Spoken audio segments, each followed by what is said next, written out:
Halo pemirsa, jangan lupa subscribe YouTube channel official iNews dan nyalakan loncengnya.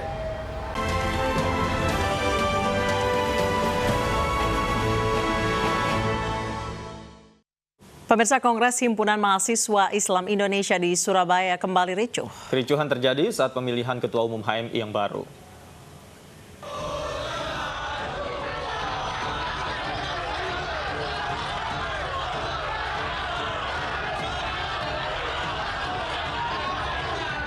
Kongres Himpunan Mahasiswa Islam Indonesia HMI yang digelar di Gedung Islamic Center Surabaya kembali ricuh.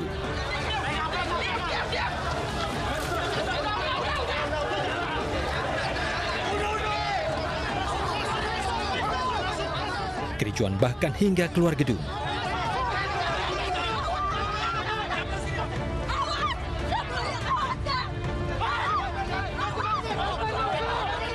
Saling dorong antara anggota Kongres tak terhindarkan. Para anggota Kongres saling memperebutkan calon ketua HMI yang baru. Dari 5 calon yang terkuat, akhirnya Raihan Aryatama terpilih sebagai ketua HMI yang baru. Kongres dilanjutkan dengan pengesahan Raihan menjadi Ketua Umum HMI periode 2021-2023. Untuk kemajuan Indonesia, mudah-mudahan ini adalah momentum kita bersama. HMI bersatu, Indonesia maju. Ada pesan-pesan Mas untuk para peserta lainnya? Ikuti perintah dari pihak Pemda karena masa pandemi ini masalah kesehatan sangat riskan, jadi harapannya kita bisa mengikuti protokol kesehatan. Dengan terpilihnya Raihan Aryatama sebagai Ketua Umum HMI terpilih, maka Kongres resmi berakhir. Sebelumnya Kongres dijadwalkan berakhir pada 22 Maret, namun molor sampai 25 Maret 2021.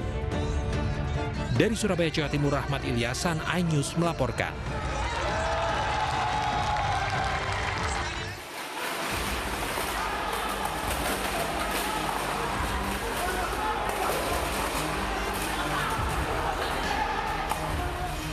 Sebelumnya, kericuhan peserta Kongres ke-31 Himpunan Mahasiswa Islam HMI juga terjadi di tengah sidang Rabu kemarin. Polda Jawa Timur menahan 6 peserta Himpunan Mahasiswa Islam. Mereka melempar kursi hingga mengakibatkan kaca di Gedung Islamic Center Surabaya pecah.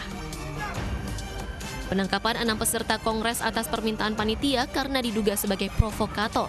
Kericuhan berawal dari peserta Kongres yang menginginkan hadirnya Badan Koordinasi HMI se-Indonesia, namun tidak diakomodir oleh mayoritas peserta Kongres karena protokol kesehatan yang diterapkan.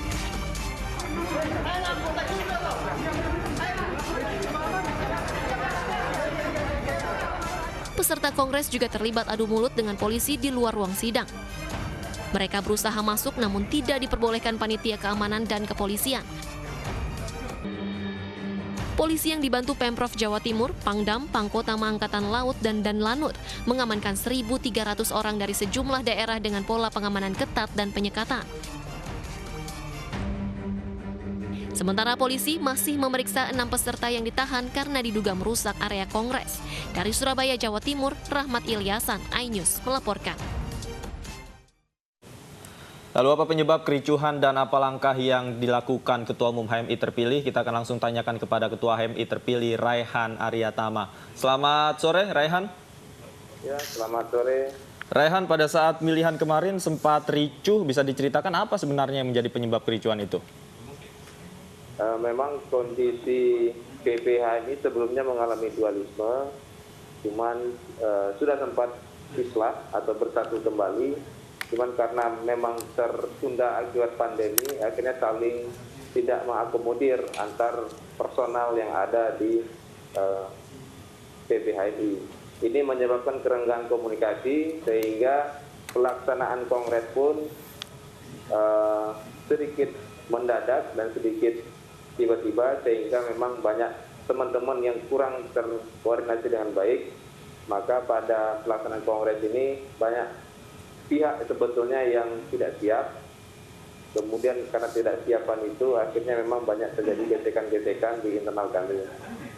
Baik, sebenarnya Raihan, apa yang menjadi penyebab kerenggangan komunikasi atau kurangnya koordinasi di antara peserta? Ya, memang kondisi kami awalnya dualisme, dan memang sudah ikhlas. Kemudian memang sedikit agak renggang juga komunikasinya karena memang jarang ketemu akibat pandemi juga itu. Ya.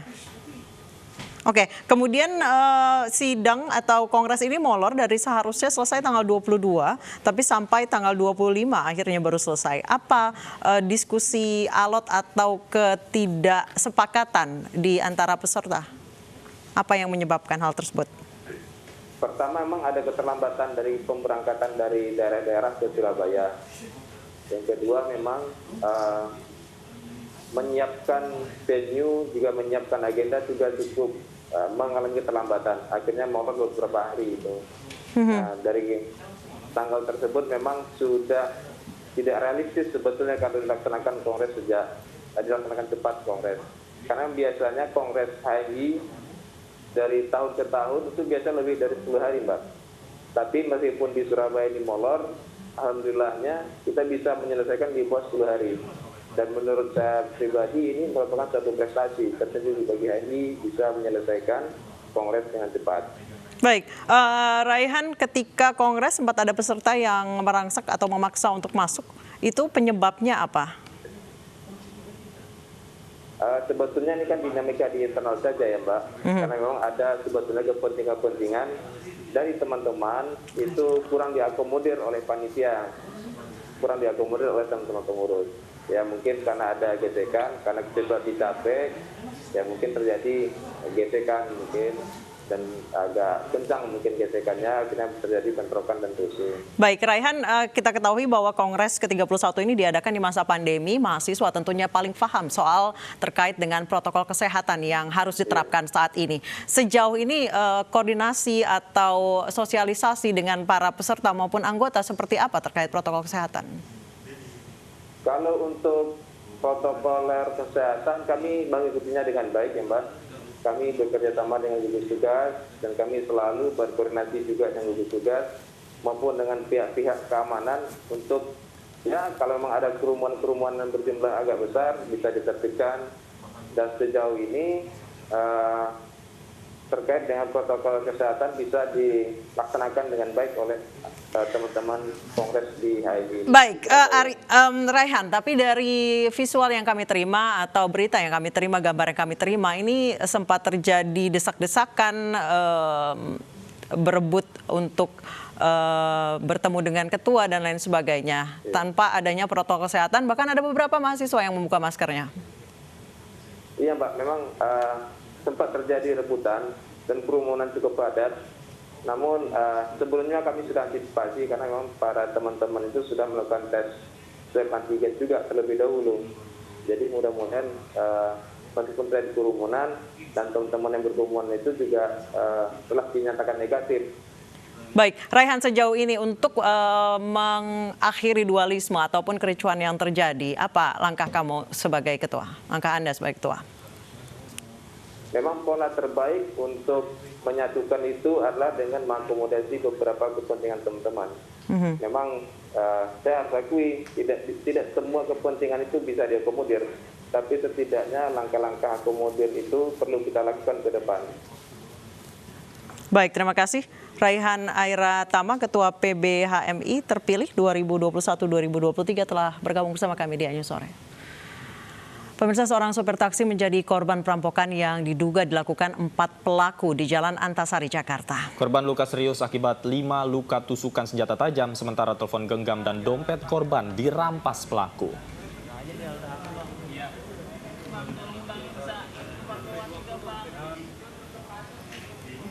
Dalam rekaman video amatir, seorang sopir taksi hanya bisa merintih dan menahan sakit akibat luka tusukan di tubuhnya. Beberapa warga sekitar di Jalan Antasari, Jakarta berusaha menolong korban yang sedang menghubungi keluarganya. Korban dibawa menggunakan ambulans ke rumah sakit. Sementara itu pihak Polsek Cilandak masih menyelidiki kasus penusukan sopir taksi tersebut. Berdasarkan keterangan dari korban yaitu dompetnya hilang. Untuk lukanya sendiri Bang? Lukanya ada lebih dari 5 tusukan di badan, terletak di punggung dan di paha korban. Pelaku diperkirakan jumlahnya 4 orang, sementara petunjuk dari keterangan korban. Pemirsa, sebuah video yang diunggah di media sosial memperlihatkan perampasan pada pengemudi truk. Peristiwa ini terjadi di jalur Tanjung Priok, Jakarta.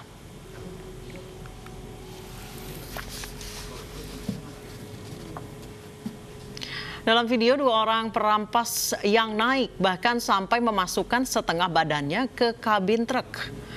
Mereka merampas telepon genggam milik pengemudi.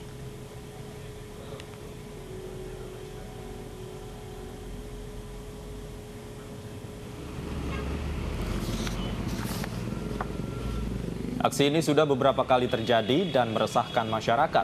Pengemudi yang dirampas barangnya memilih pasrah dan tidak melapor. Perampasan di jalan seharusnya dapat ditindak polisi lewat patroli rutin untuk menangkap para perampas.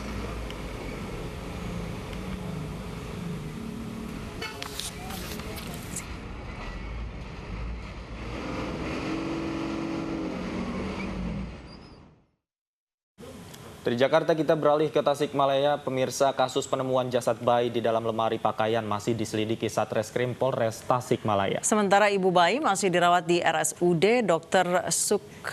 Sukarjo, Tasikmalaya akibat pendarahan hebat setelah melahirkan.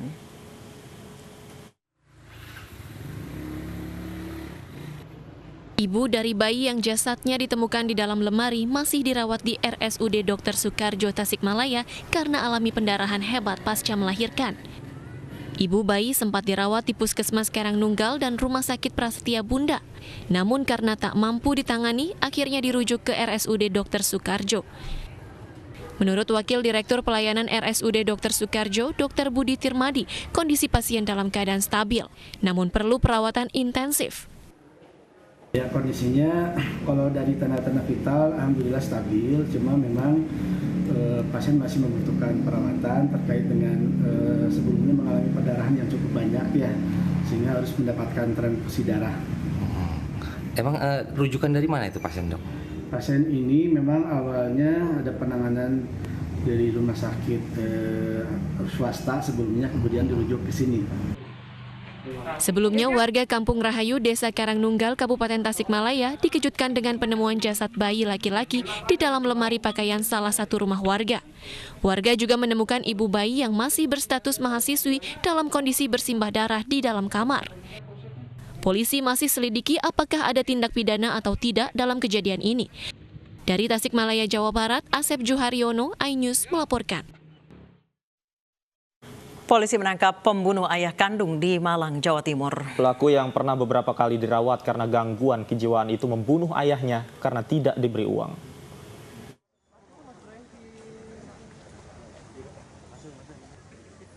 Polisi berhasil menangkap Adi Pratama, warga desa Bumirejo, Kecamatan Dampit, Kabupaten Malang, Jawa Timur, yang membunuh ayah kandungnya. Setelah membunuh ayahnya, pelaku sempat buron kabur ke dalam hutan. Berdasarkan hasil pemeriksaan, pelaku membunuh karena tidak diberi uang sesuai permintaannya oleh ayahnya. Pelaku meminta uang 3 juta rupiah namun diberi 1 juta rupiah oleh ayahnya. Pelaku kemudian marah dan menyerang ayahnya dengan senjata tajam. Pelaku juga membakar korban yang sudah tidak berdaya. Korban sempat berteriak minta tolong namun diabaikan. Warga mengira yang berteriak adalah pelaku yang memang sering berteriak-teriak. Sehingga si pelaku ini kalap dan akhirnya melakukan upaya penganiayaan terhadap si korban. Dan kemudian sekitar jam 01.30 itu tetangga juga sempat mendengar ada teriakan minta tolong dari rumah si pelaku ini. Tapi karena itu sudah biasa terjadi, ya, karena memang sudah sering kali ada pertengkaran atau cekcok mulut antara si korban dengan si pelaku, sehingga tetangga itu menganggap hal biasa saja. Pelaku diketahui memiliki gangguan jiwa dan tercatat sudah 5 kali menjalani perawatan di rumah sakit jiwa. Polisi kini mengobservasi kejiwaan pelaku untuk memastikan kesehatan mentalnya. Sebelumnya, seorang pria paruh baya bernama Tamin ditemukan tewas bersimbah darah di kediaman anaknya di Desa Bumirejo, Kabupaten Malang, Jawa Timur. Saat kejadian, korban sedang mengecek kondisi anaknya yang menderita gangguan jiwa. Tetangga sempat mendengar pertengkaran antara korban dan pelaku. Tetangga yang mendengar mencoba menghubungi korban, namun saat ditelepon yang mengangkat istrinya. Keesokan harinya, warga yang mengecek ke rumah sang anak menemukan Tamin tewas dengan bersimbah darah dan menderita luka bakar.